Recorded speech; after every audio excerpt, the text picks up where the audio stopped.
que nos va a estar deteniendo acá un buen momento. Ya lo ve, el bautismo en agua. Vamos a estar hablando un poco acerca de esto. Vamos a conocer, ¿verdad?, en cierta medida qué es lo que debemos de interpretar desde la perspectiva actual también con relación al bautismo, ¿verdad? Levante la mano quien ya se bautizó aquí en el cristianismo. Todos están bautizados menos allá, ¿verdad? Bueno, ya, por ello me encontré una poza. A ver si bautizamos a los hermanos que hacen falta. Bien. Hay un texto bíblico que quiero que busquemos. Se encuentra en el Evangelio de Marcos, capítulo 1, versículo del 9 al 11. 3 versículos nada más vamos a ver, ¿verdad? 3 versículos. De ahí nos vamos a pasar al contenido, ¿verdad?, de lo que va a tratar la enseñanza de esta hora. Dios nos permite, ¿verdad?, la vida, Dios nos permite que podamos nosotros, ¿verdad?, disfrutar de una buena enseñanza, Bien, si ya lo encontró, lo leemos en el nombre de nuestro Señor. Dice así: aconteció en aquellos días que Jesús vino de Nazaret de Galilea y fue bautizado por Juan en el Jordán.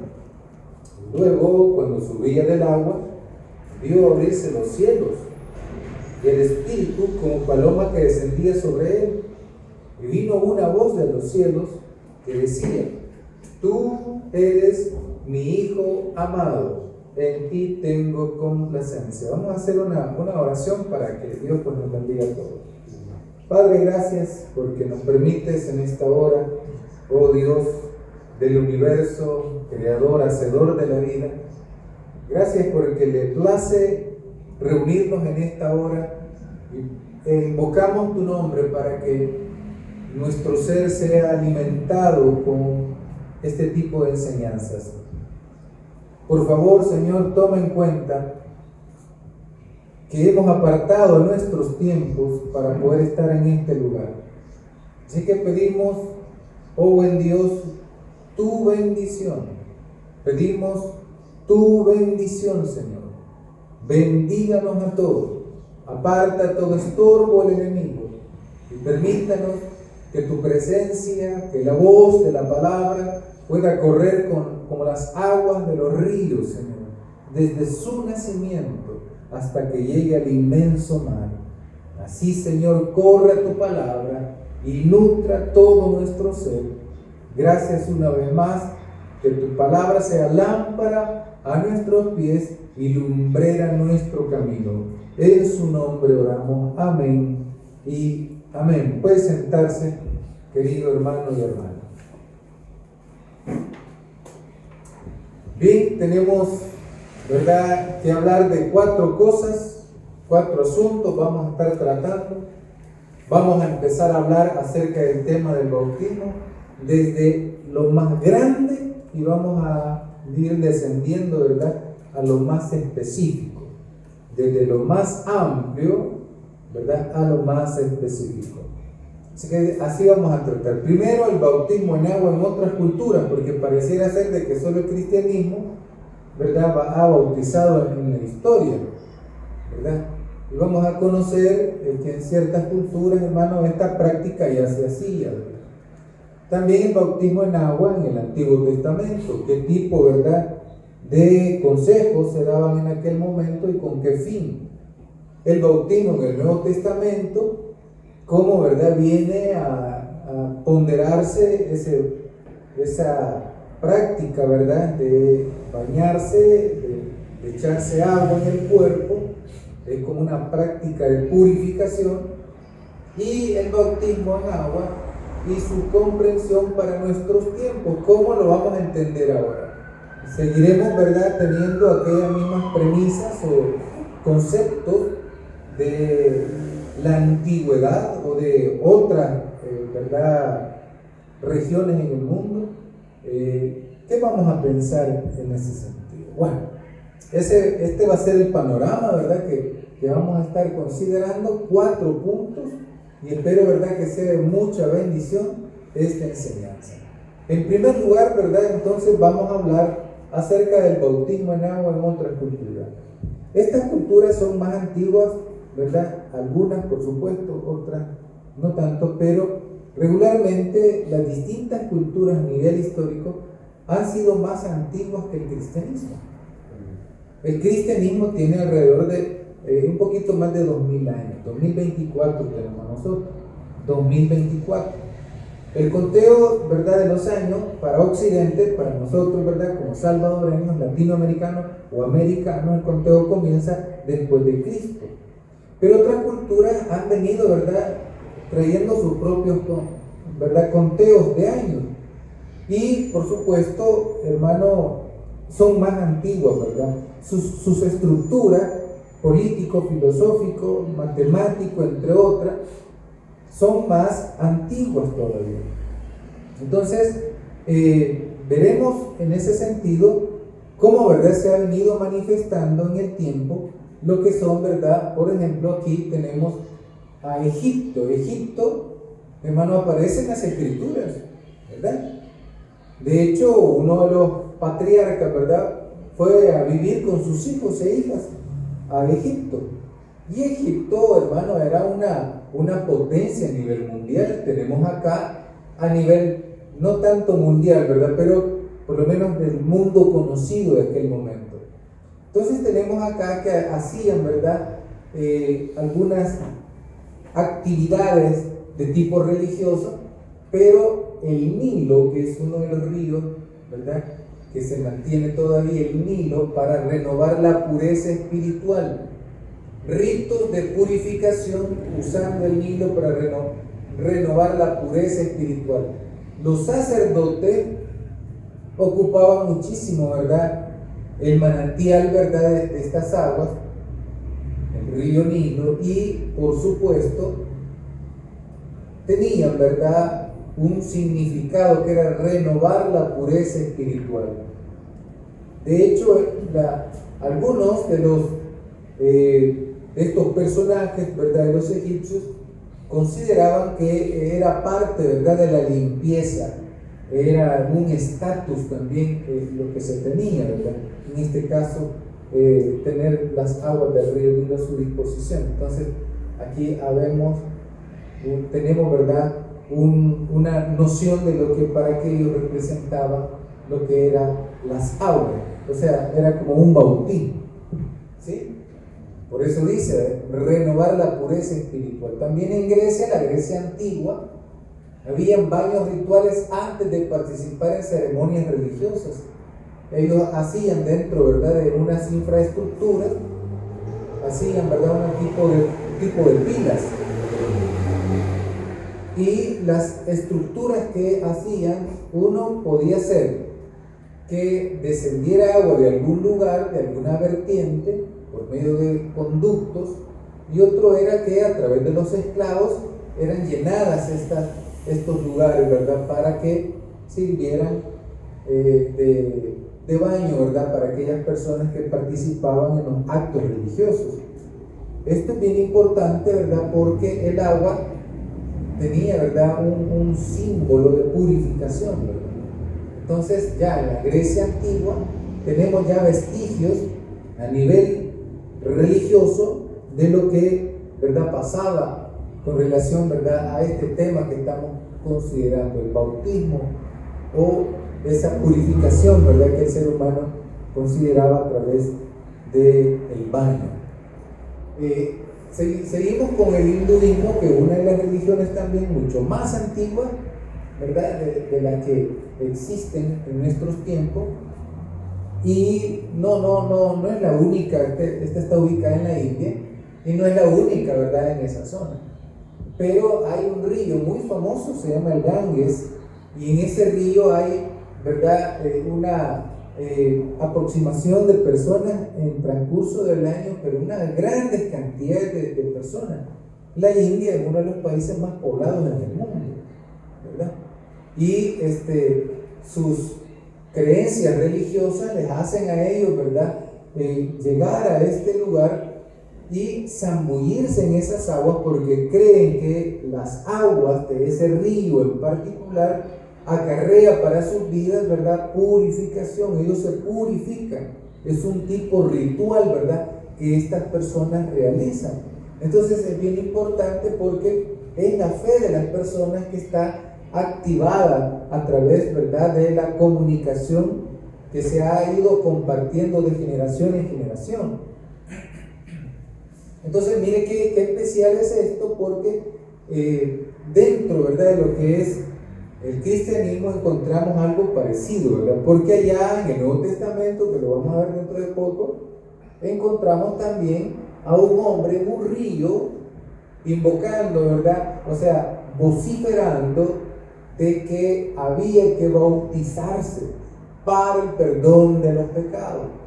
Entonces, la purificación, ¿de qué se va a purificar el ser humano? De sus faltas, de las culpas, ¿verdad?, que le aquejan, y por lo tanto, ese tipo de acto, por medio, ¿verdad?, de la fe que estos personajes tienen, entonces renuevan su ser. Es como un volver a nacer, es como un volver a la vida. Esa es la representación, ¿verdad?, de este tipo de ritos que otras culturas a nivel histórico realizan y siguen realizando. Fíjense, mire qué interesante. El bautismo en agua en el Antiguo Testamento. Aquí el asunto lleva dos vertientes, ¿verdad? Primero es la observancia sacerdotal y el otro es la observancia comunitaria. Cuando decimos observancia, estamos diciendo, ¿verdad?, que alguien está haciendo un tipo de práctica, ¿sí?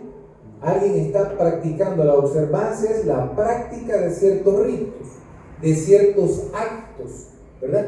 Entonces busquemos este texto, por favor, y si usted lo encuentra, me lo lee.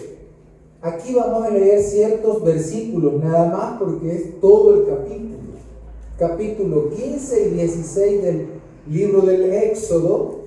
Nos habla acerca de la observancia comunitaria. O sea, no solo los sacerdotes tenían, ¿verdad?, prescrito qué tenían que hacer en un momento, ¿verdad?, de celebración cúltica, sino que también encontramos que la comunidad se une a ese sentir, en ese, ¿verdad?, pues esa enseñanza de purificación, de purificarse. A ver, ¿quién lo tiene? Éxodo capítulo 30. Amén. Léalo, por favor. En el tabernáculo de reunión se lavarán con agua para que no mueran. Cuando se acerquen al altar para ministrar, para quemar la ofrenda encendida para Jehová. Se lavarán las manos y los pies para que no mueran, y lo tendrán por estatuto perpetuo, y él y su descendencia por sus generaciones. Amén. Le agradezco. Mire qué interesante. ¿Qué dice la Escritura, verdad? Primero, la observancia sacerdotal. Yo le bendiga, bienvenido. La observancia sacerdotal. Aquello, bueno, la misma ley regula que el sacerdocio tiene, ¿verdad?, algo que hacer antes de la celebración, antes del rito que, ¿verdad?, convoca a la comunidad, y estos que son los representantes son los medios de Dios para comunicar su palabra ante el pueblo.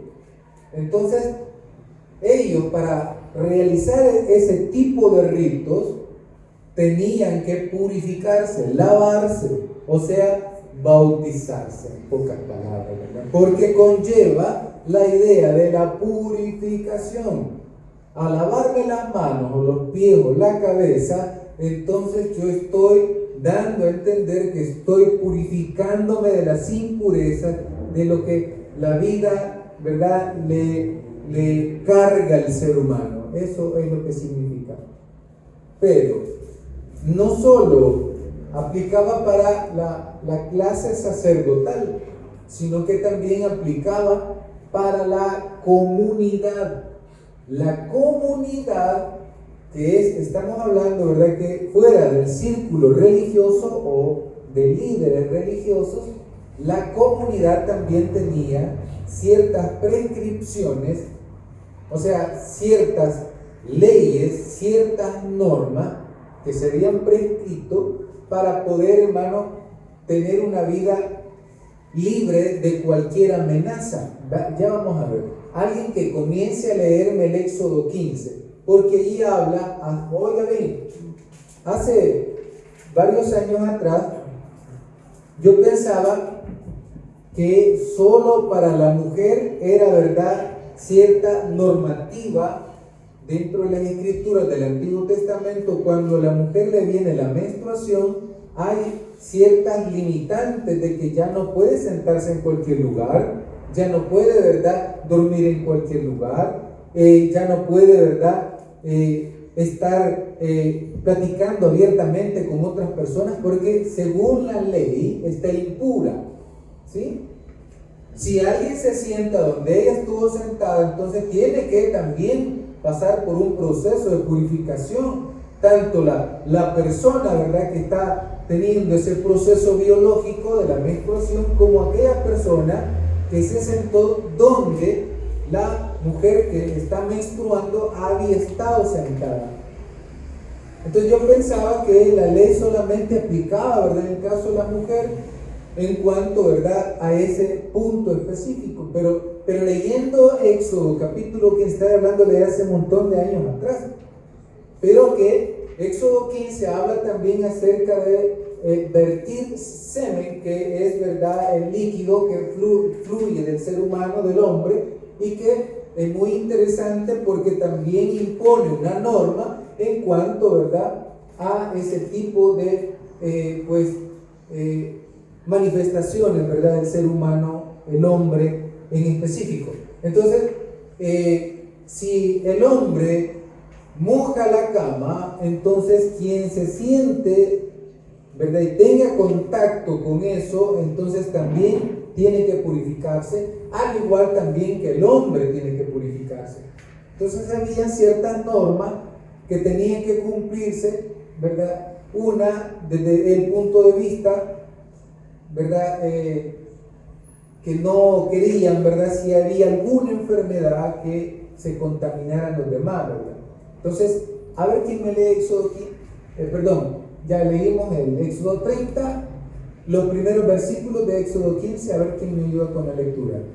Alguien que no haya participado. Amén. Entonces cantó Moisés a los hijos de Israel este cántico a Jehová, y dijeron: cantaré yo a Jehová, porque se ha magnificado grandemente, ha echado en el mar al caballo y al jinete. Jehová es mi fortaleza y mi cántico, y ha sido mi salvación. Este es mi Dios, y lo alabaré, Dios de mi Padre, y lo analizaré. Ahí nomás. Gracias, hermano, le agradezco.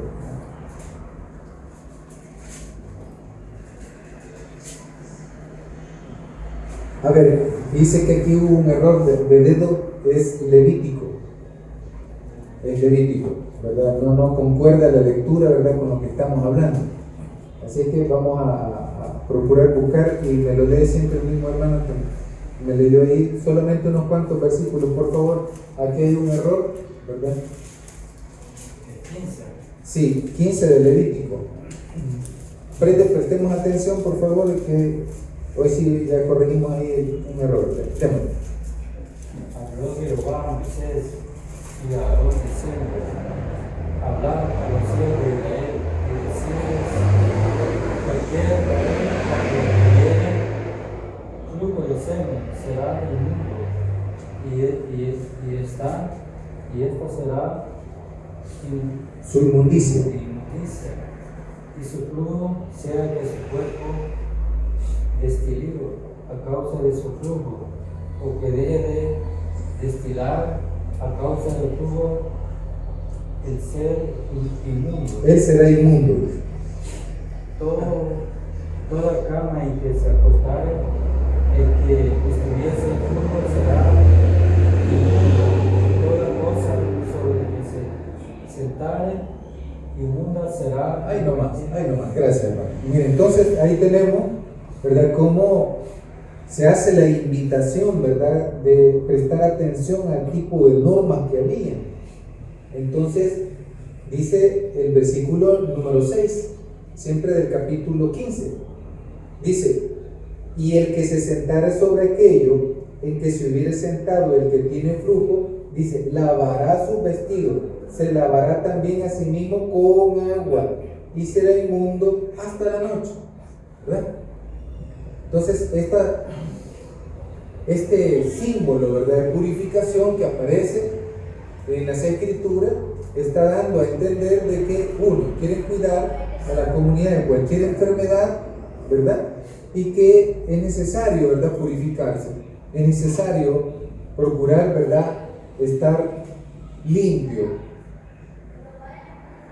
También siempre en el Antiguo Testamento, ¿verdad?, el agua como señal de renovación y promesa. Aquí tenemos una pequeña imagen donde está, ¿verdad?, un tronco cortado, pero que se niega, ¿verdad?, a morir. Y aparece, ¿verdad?, un retoñito. Pueden verlo acá, cómo surge de aquello, ¿verdad?, destruido, cómo surge. Entonces, por eso es la renovación y promesa. El agua, entonces, que se ocupa para la purificación, no solo simboliza eso, para la mentalidad del Antiguo Testamento. A ver quién me lee Ezequiel 36:25, uno de los profetas del Antiguo Testamento. Si hay alguien que lo tiene, me lo lee por favor. Ezequiel es un profeta mayor. Dice: esparceré sobre vosotros agua limpia, y seráis limpiados de todas vuestras inmundicias, y de todos vuestros ídolos os limpiaré.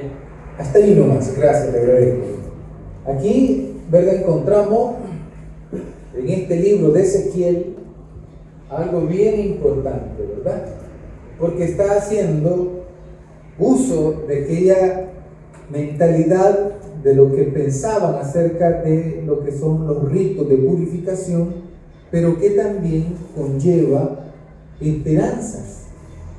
Hay una renovación, hay una promesa, ¿verdad?, de que las cosas van a cambiar, que así como Dios pues bendice al ser humano a través de la purificación, el alma se purifica, el ser se purifica, así también, ¿verdad?, se procure que de tener esperanzas, ¿verdad?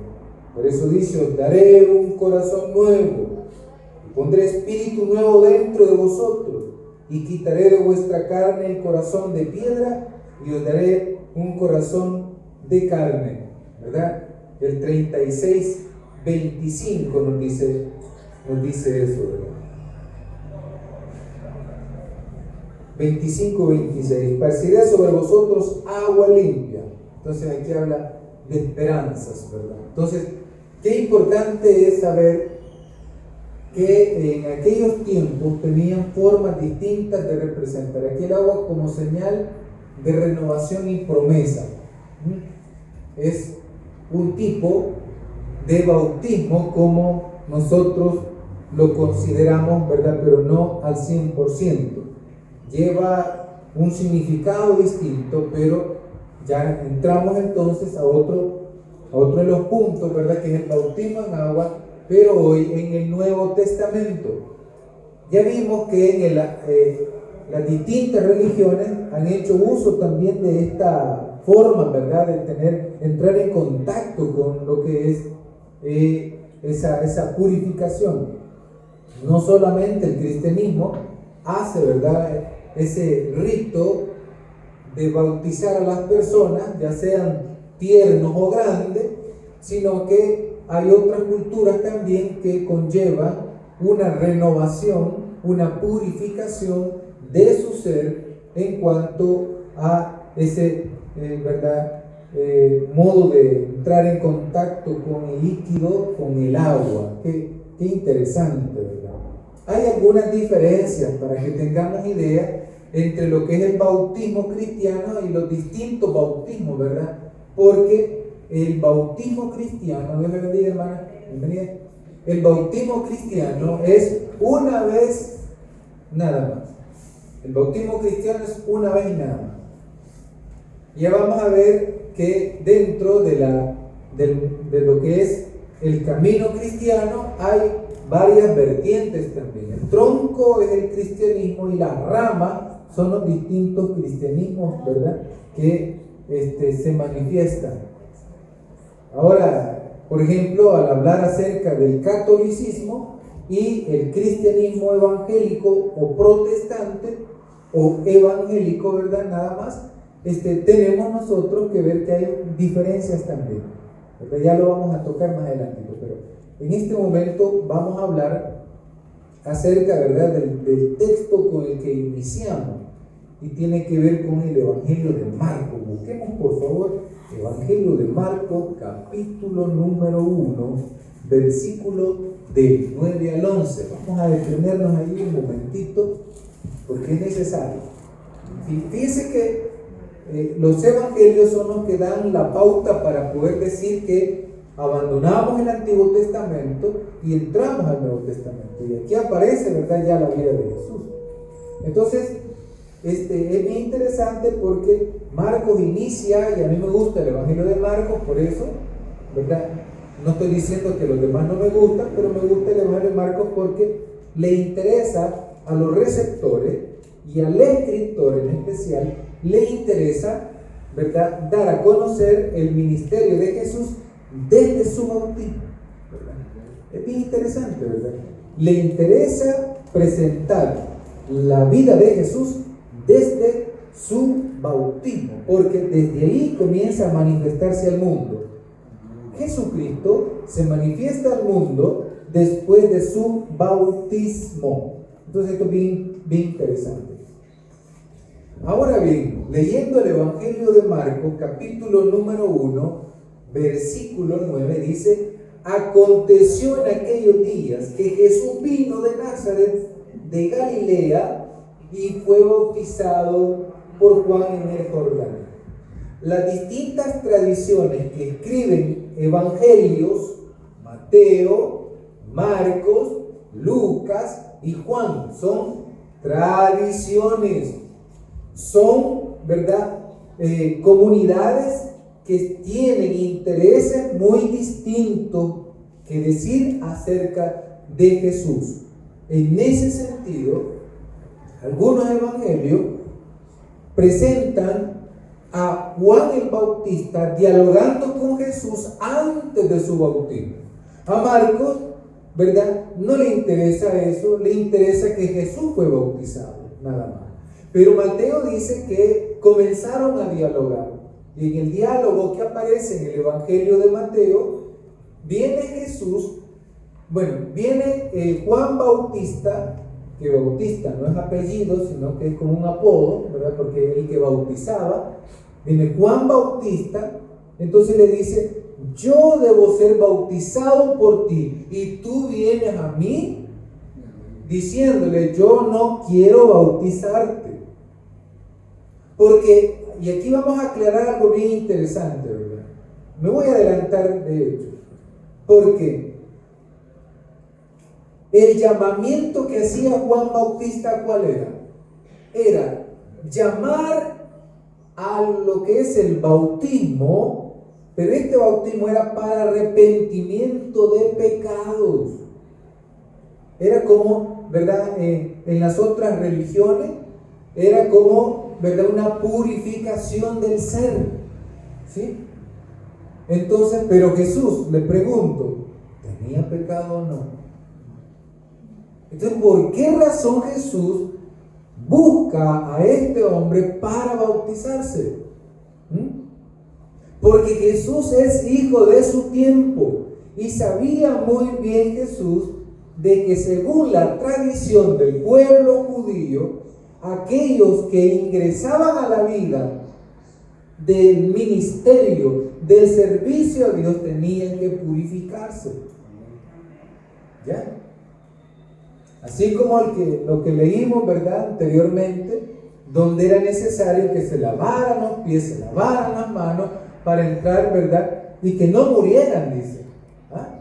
Entonces Jesús, conociendo la tradición de cómo era parte, ¿verdad?, de ese ritual que se hacía antes de entrar al servicio de Dios, de servir en aquel ritual, entonces Jesús dijo, bueno, es que así debe de ser, le dice Jesús a él. Así debe de ser, le dice Jesús a este hombre. Porque Jesús quería ya servir en medio de la comunidad, estando consciente del ejercicio que él estaba haciendo. Entonces, mire qué importante, ¿verdad?, es todo esto. Entonces, el Evangelio de Marcos, capítulo 1, versículo 9 al 11, nos dice, ¿verdad?, que Jesús busca entonces a este hombre llamado Juan para que Jesús fuera bautizado. Mire, no pierda de vista esto, porque el que se bautiza tiene que tener el deseo ferviente y consciente de que quiere servir al Señor. ¿Sí? ¿Quién buscó a quién? ¿Fue Juan Bautista que fue a buscar a Jesús? No. ¿Quién fue entonces? Jesús fue a buscar a Juan para que lo bautizara. ¿Qué significa esto? Que debe existir, ¿verdad?, conciencia de lo que significa primeramente el bautismo. Y que debe de haber una conciencia de que si yo quiero bautizarme, estaré dispuesto a servirle a Dios con todo mi corazón en cada momento de mi existencia. Oiga bien, hasta las últimas consecuencias. ¿Usted cree que el bautista no sabía eso? Sí lo sabía. Y no negó su camino.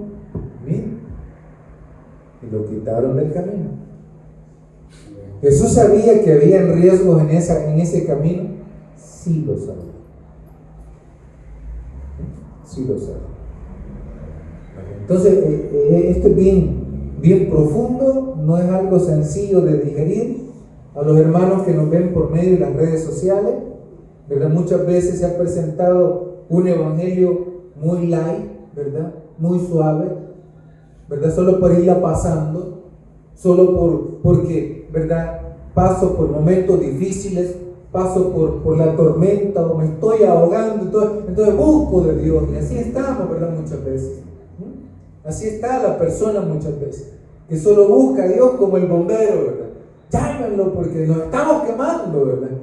Y no, y esto es una decisión personal que conlleva una actitud de servicio hasta los últimos días de mi existencia entre los vivientes.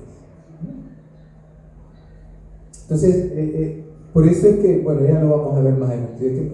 Me estoy adelantando, aunque me interesa mucho que tengamos esa conciencia. Entonces, el versículo número 9 dice: aconteció en aquellos días que Jesús vino de Nazaret de Galilea y fue bautizado por Juan en el Jordán. Mire qué bonito. Jesús buscando a una persona, ¿verdad?, que fuera digno de bautizar. Gran honor de Juan, haber bautizado, ¿verdad?, Jesús de Nazaret. Por eso, en cierta medida, el Espíritu le dicta, ¿verdad?, Juan el Bautista, porque María fue a visitar a un familiar, ¿verdad?, en tal lugar. Y cuando saludó a su prima Elizabeth, hola, le dijo, dice que saltó la criatura, ¿verdad?, llena del Espíritu. ¿Ah? Llena del Espíritu, la criatura saltó de su vientre, contenta porque allí estaba, ¿verdad?, también alguien que podía sacudir la conciencia de la humanidad. En el vientre de María estaba alguien. Amén. Entonces, por meses se llevaban estos dos, ¿verdad? Por meses. Entonces, encontramos, ¿verdad?, que Juan tenía el Espíritu de Dios y reconoce, Dios le bendiga, bienvenida, pase adelante, y reconoce pues esa necesidad, ¿verdad? Reconoce, hermano, esa presencia. Bien, entonces tenemos muy claro esto, que aquella persona entonces que decide bautizarse nace propiamente, muy consciente de lo que significa el bautismo. El bautismo, purificación, renovación, compromiso, ¿verdad? Eso significa. Entonces, bien, para tener más claro lo que es el concepto, y esta es la diferencia, oiga bien, cuando dice acá acto único, es la diferencia con las otras denominaciones.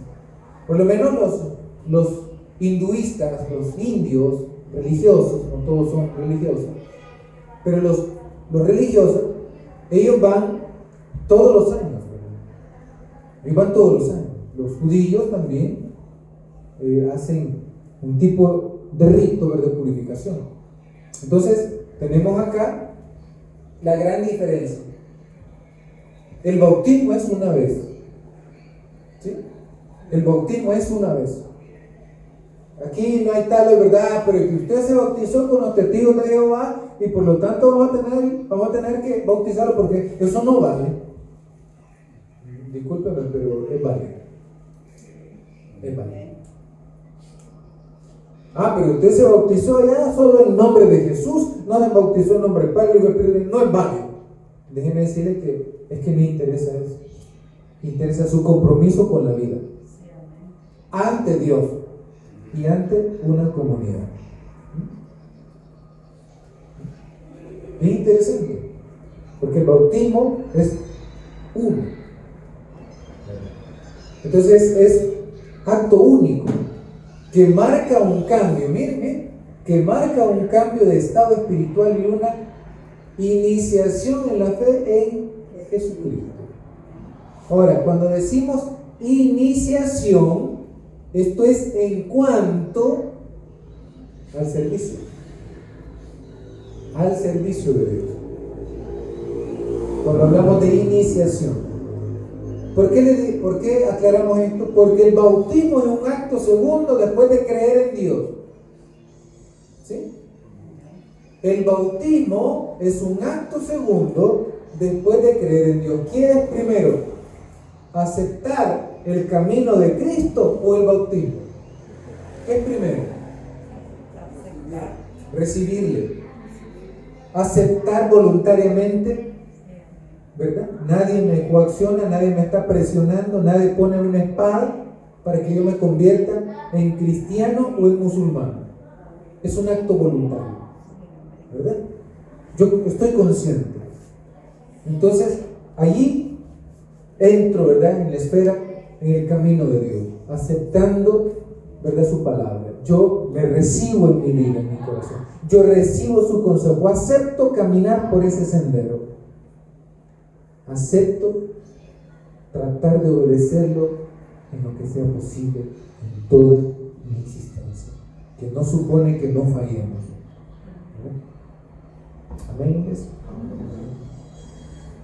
Entonces, el bautismo es un acto segundo y el acto primero sería entregarle el corazón al Señor, entregarle, ¿verdad?, la vida. Bien, sigamos con la presentación.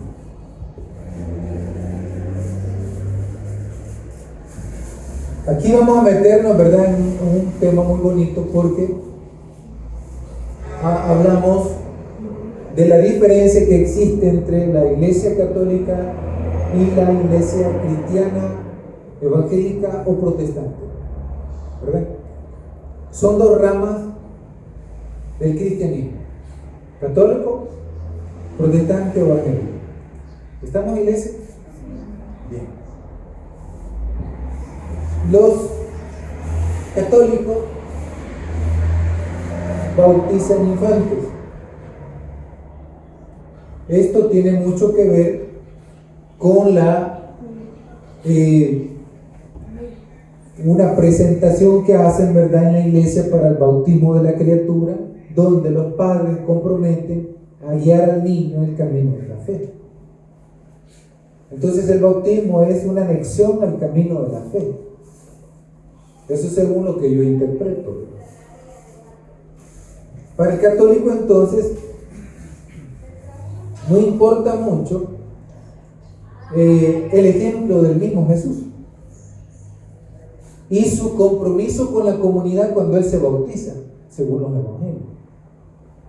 Entonces, la tradición bíblica no, ¿verdad?, importa mucho, sino la tradición que surge después por la necesidad de anexar sus miembros y mantenerlos, ¿verdad?, allí. ¿Estamos, hermanos? ¿Sí? ¿Estamos? Pero si usted se da cuenta, los mismos evangelios presentan a Jesús, lo presentan bautizándose como a qué edad, como a los 30 y fracciones. Algunos dicen que Jesús muere a los 33 años. Algunos dicen, yo no sé realmente, ¿verdad?, cuántos años tenía Jesús cuando murió, para ser honesto. Un cálculo 33, 34 años. Los más unos 35, bien joven. Significa que él, si inicia su ministerio, hermano, cuando se bautiza, entonces él pudo tener unos 30 años, digamos. Entonces tenemos que Jesús no era un infante, no era un pequeño, no era un niño de brazos, para ser llevado a la iglesia y ser bautizado. Amén. Entonces tenemos que tener bien claro eso, nosotros como creyentes y participantes de esta comunidad de fe. Nosotros creemos que Jesús, ¿verdad?, no era un infante en el momento exacto donde Él se bautiza, y que Él tuvo el deseo de hacerlo voluntariamente. Jesús salió de Galilea, salió, hermano, de allá la región de Nazaret de Galilea, dice la Escritura, y fue a buscar a Juan para bautizarse. A Jesús no lo llevaron, discúlpenme. A Jesús lo bautizaron. Sí, pero Él solo llegó. Amén, iglesia.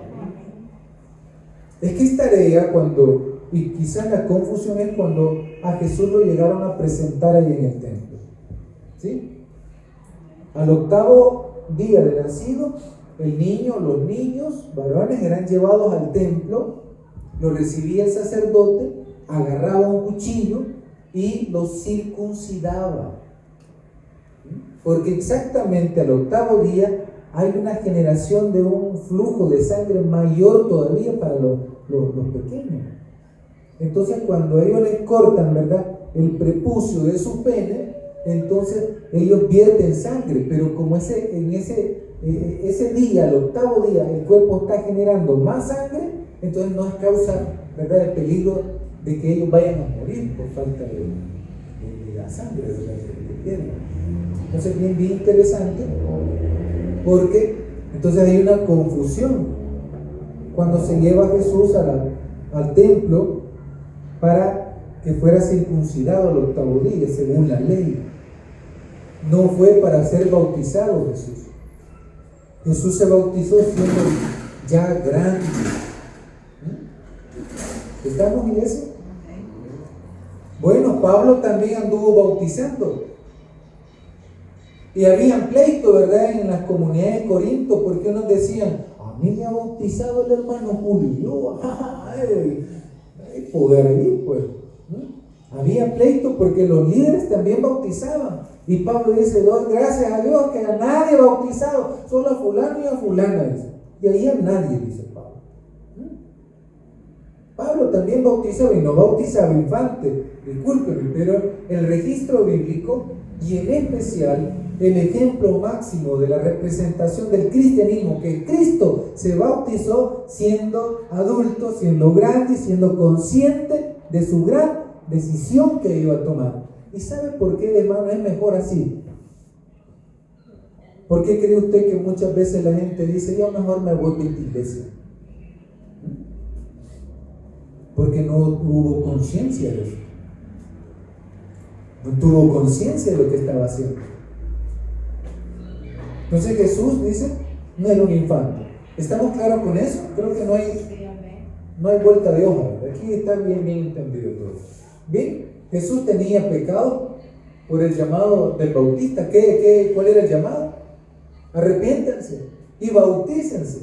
Entonces Jesús, esto ya lo vimos, ya lo expliqué. Jesús dice, Jesús de Nazaret no tenía pecado, sino que procura cumplir con los rituales de su comunidad religiosa. Cumple así la palabra de Dios. ¿Por qué? Porque los líderes religiosos tenían que purificarse antes de entrar, ¿verdad?, en contacto con lo que son los rituales, aquellos elementos que implicaban servir a Dios en el templo. Entonces mire qué interesante, ¿ves? Tenemos entonces dos elementos ahí que ya hemos considerado. Bien, no terminamos todavía, hermano. No se aflijan. Bien, el bautismo en agua es su comprensión para nuestros tiempos. Esto ya es una actualización. Es importante, ¿verdad?, tener muy claro, y muchas veces la comprensión de la antigüedad para nosotros cambia, ¿verdad?, levemente. Su sentido parece ser de que se mantiene, su sentido original, que es el de compromiso. Entonces hay dos cosas que necesito, ¿verdad?, que conozcamos, y esto tiene que ver, hermanos, siempre estamos en el Evangelio de Marcos. Yo aquí lo he repartido en dos puntos. El Evangelio de Marcos 1:9a, que es cuando Jesús sale, ¿verdad? Sale de su lugar, de su casa, y llega donde está Juan. Y salió, dice Jesús. Amén, ¿estamos? Dice el 1:9. Aconteció en aquel día que Jesús vino de Nazaret de Galilea, a Galilea. O sea, salió de su tierra. Amén. ¿Qué significa esto? Es un acto de obediencia. ¿A quién quiere obedecer? A la palabra de Dios. Amén. Él se siente comprometido con la palabra de Dios. Así le habían enseñado. Mire, Jesús no solo decía amén a todo. Jesús era muy consciente de que hay personas tan mezquinas de corazón que engañan a las personas por medio de la palabra, poniendo en medio a Dios. ¿Sí? Hay muchas personas que engañan a las comunidades haciendo referencia que ellos han sido impuestos por Dios. Porque quizás tienen, hermano, ese don, ¿verdad?, de retórica, y comienzan a hablar bien bonito y endulzan el oído de las personas. Y posiblemente tengan miles de personas que le sigan. Bien interesante, ¿verdad? Muchas veces, no siempre, se da que aquellos que tienen un montón de personas es que Dios está con ellos. Hay que tener mucho cuidado. Adolfo Hitler también, hermano, fue bien famoso. Bueno, Jesús fue bien famoso y la gente, el problema no fue Jesús como líder. El problema fue la gente que cuando él estuvo en crisis y lo querían matar, miren, salieron corriendo. Lo abandonaron, lo dejaron solo. ¿A quién? A Jesús. Entonces es bien interesante, ¿verdad? Porque aquellos que decidimos seguir a Jesús, tenemos que tener una actitud de obediencia a la palabra. Una actitud de obediencia a la palabra. Y eso lo muestra Jesús, pero Jesús no era sumiso a toda palabra que salía de la boca de los hombres. Jesús no era sumiso a las palabras que salían de la boca de los hombres, que eran incoherentes entre lo que decía y lo que se hacía. Miren qué bonito, pues. Por eso es que Jesús cuestionaba a los líderes religiosos de su tiempo. ¿Qué les decía Jesús? Sepulcro blanqueado, víboras. Jesús los reprendía, hermano. Es que aquellos personas eran cosas serias. Si usted, porque es un religioso, porque una persona, ¿verdad?, que se ha acercado a Dios, no significa de que a todo le vamos a decir amén. Y que de repente venga alguien y diga, yo soy profeta, y que aquí, que allá, y que Dios, ¿verdad?, me ha revelado. No, hermano, hay que tener mucho cuidado. Hay un montón de gente que engaña, que le saca dinero, ¿verdad?, que le saca plata, mucha gente. Son engañadores, estafadores en nombre de Dios. Y unos hasta son asesinos en nombre de Dios. Y usan mucho el lenguaje militar. A mí no me gusta mucho el lenguaje militar dentro, ¿verdad?, de la comunidad religiosa. No me gusta mucho. Porque nosotros, hermanos, debemos de ser conscientes que un militar se prepara para la guerra, se prepara para matar, y significa de que sus hijos y mis hijos también van a ir a la guerra, y es posible que los maten.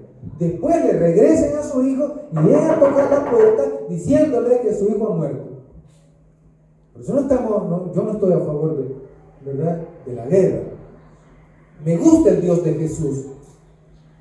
Me fascina el Dios de Jesús, que es un Dios, ¿verdad?, más benevolente, más amoroso, más dado a la vida que el otro Dios, ¿verdad?, que en cierta medida presentan en el Antiguo Testamento, el Dios de la guerra.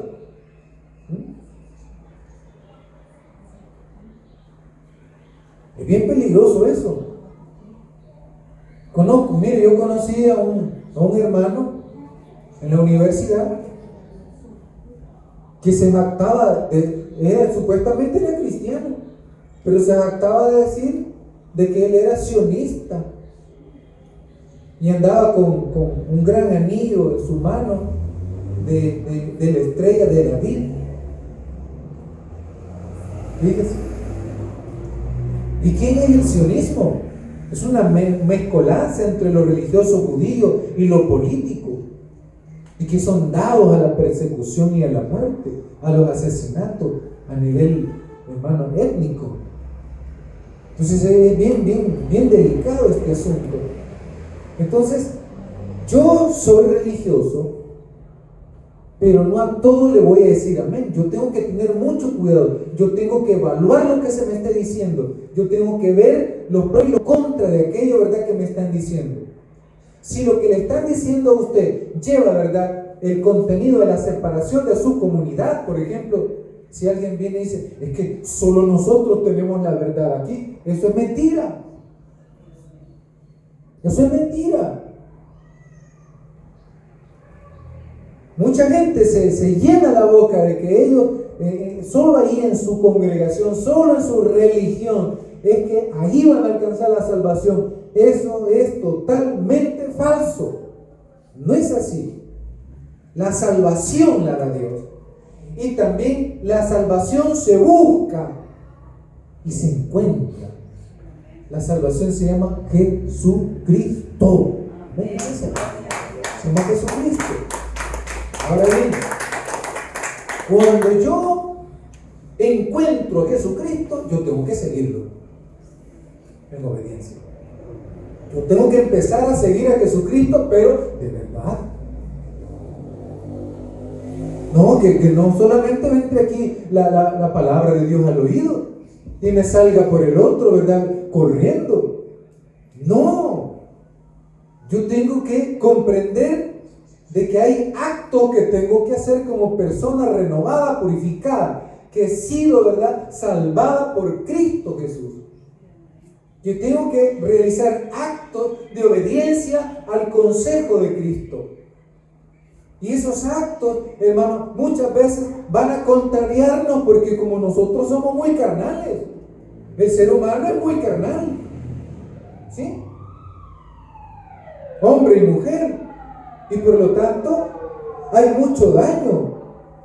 Mire los hogares cómo sufren, porque el hombre no es responsable, porque la mujer, ¿verdad?, también no se ha hecho responsable en cuanto a esa unión de matrimonio o de pareja, en cuanto tienen que sacar adelante a la familia. No, deciden irse de parranda. Ahí andan fregando, ahí andan, ¿verdad?, llenando las mesas de cerveza. Y ahí andan, ¿verdad?, desperdiciando su vida, arriesgando su vida, sacando su pistolota, ¿verdad?, y tirando balas al aire. ¿Y qué? Pues dice el hombre bien bolo, ¿verdad? Y no se da cuenta que puede afectar a un montón de personas, a sus padres, a sus hijos, a la comunidad, que se va a sorprender. Ya mataron a fulano de tal. Pobrecito, que dejó de ir a la iglesia.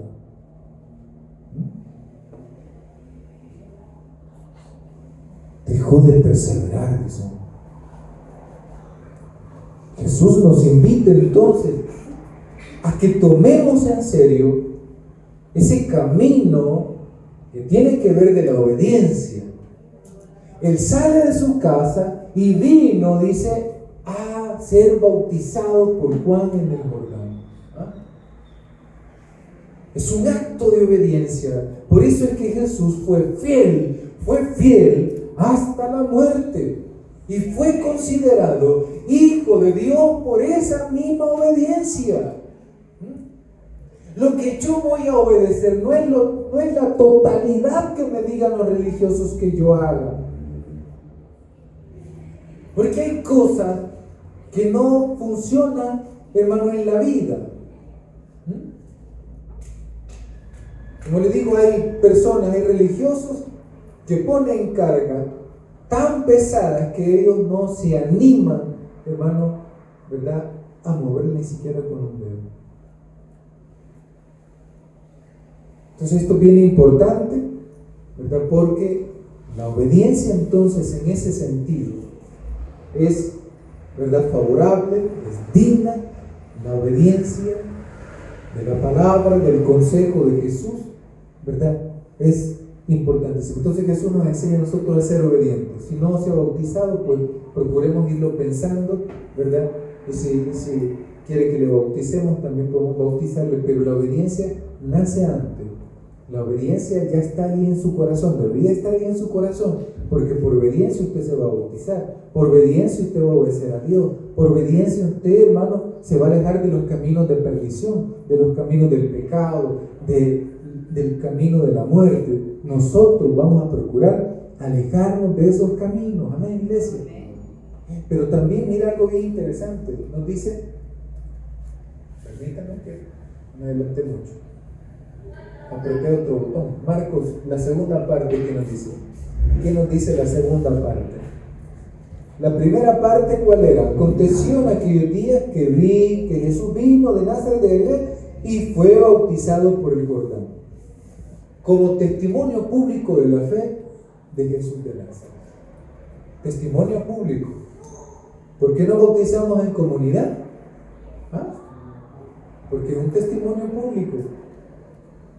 Porque vamos a estar en el escrutinio de la gente. Y porque se molesta que la gente diga algo de nosotros. Si usted está consciente de que no ha hecho nada malo, siga caminando, pues. Siempre va a haber alguien, ¿verdad?, que nos va a ver mal.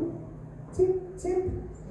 Aunque usted está haciendo lo mejor, ¿verdad?, de la vida, siempre va a haber alguien así. Pero si usted no está haciendo bien las cosas, entonces no se moleste cuando alguien viene y nos critica, ¿verdad? ¿Y eso por qué? Porque somos testimonio público. ¿Por qué se molestan los políticos porque alguien les diga las cosas que no están haciendo bien?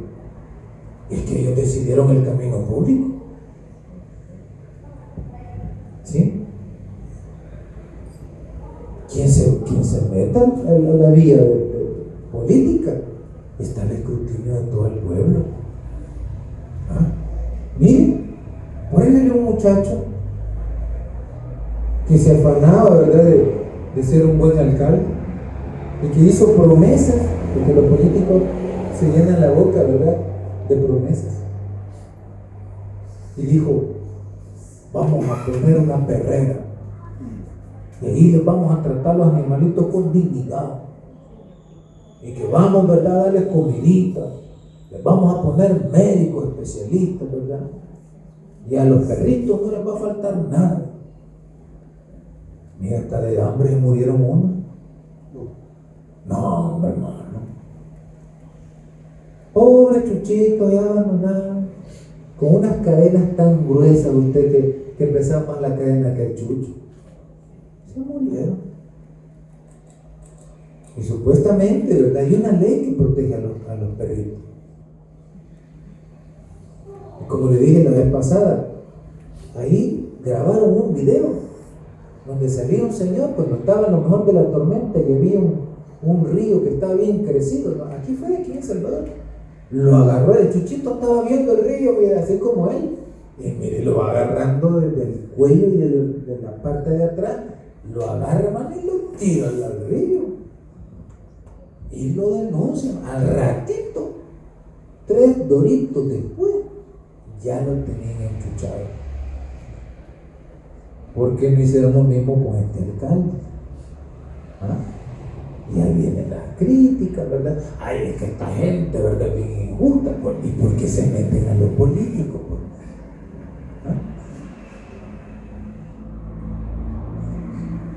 Este camino del cristianismo es igual. ¿Ah? Somos cartas leídas. La carta que uno escribe es personal. Y nadie debe interferir en eso que es personal, según la Constitución. Ahora con el régimen, eso se ha anulado. El gobierno puede estarle revisando sus correos, todo lo que usted manda, fotos, videos. Tenga cuidado con esas cosas. ¿Ah?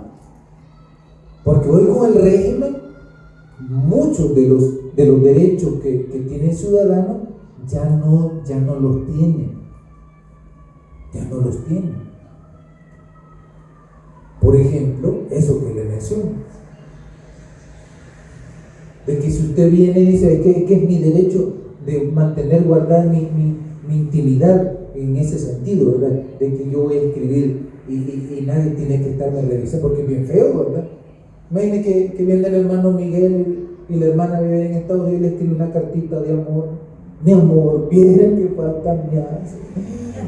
Me muero por ti. Y ahí le escribe, ¿verdad?, a la muchacha allá, porque vive allá en Estados Unidos. Y que venga alguien y que tal, y le abra la carta, ¿verdad? Y el hermano me va a poner más rojito de lo que le pone cuando le da pena. ¿Sí? Sí, es que sí. Pero con esto el régimen se acabó. Ya van como 3 años, ¿verdad? Sí. Y tiene la autoridad de estar revisando todo, hasta las redes sociales. Oiga, todo. Y uno dice, lo voy a borrar. Eso no se borra. Una vez subido a la red, ahí queda guardado. ¿Y sabe quién paga por todo eso? Las grandes empresas. Entonces, cuando nosotros hablamos que es un testimonio público, cuando yo me bautizo en comunidad, porque debemos aprender a procurar salvarnos en comunidad, ayudarnos en comunidad. A procurar ayudarnos en comunidad. En racimo, como decía, ¿verdad?, un político religioso del pasado. Nos vamos a salvar en racimo, decía. Y es la verdad. El problema es cuando no tenemos seguridad de qué es lo que estamos escuchando y creyendo. Porque cuando Jesús estuvo en problemas, como le digo, mire, salud, Lulú, me voy. Ahí la fe porque tenía. No, pues nos vemos. Me saluda a San Pedro. Entonces, mire qué difícil es. Entonces tenemos, hermano, algo bien interesante. Es un acto de obediencia La obediencia que debe de continuar después del bautismo, y es un acto público de fe. Yo, ¿verdad?, estoy bautizándome en medio del pueblo para que el pueblo esté sabedor de que mi vida hoy ha cambiado y yo paso, ¿verdad?, de ser una persona en anonimato, que nadie sabe de mí en cuanto a mi servicio, a pasar, ¿verdad?, que yo puedo estar al servicio de todos, de los niños, de los perritos, ¿verdad?, de los adultos, de los ancianos, de toda persona, de mi pareja, de mis hijos, de mis padres. Yo estaré pendiente de ellos, ¿no? Mi servicio ya, hermano, reflejado en mis actos. Ahí.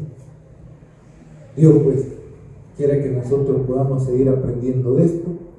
Sigue vigente en el fondo el compromiso con la vida, ¿verdad? La vida toda, no solamente la vida en el ámbito religioso, sino mi compromiso con la vida. Los bautizados debemos de comprender que tenemos un compromiso con la vida toda. La vida toda, no solo cuando venimos a la iglesia, voy a servir a la iglesia, no, el servicio es en la gran iglesia que es el mundo.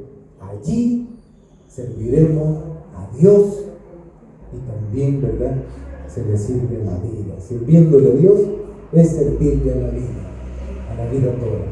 Nos quedamos hasta acá. Hermanito, ¿puede dar un testimonio que tenía? Vale, pero después sí. Sí. Vale, pero me recuerdo. Sí. Vamos ahora a darle gracias a Dios por esta reflexión. Gracias, Señor, porque nos has permitido reflexionar sobre este tema acerca del bautismo.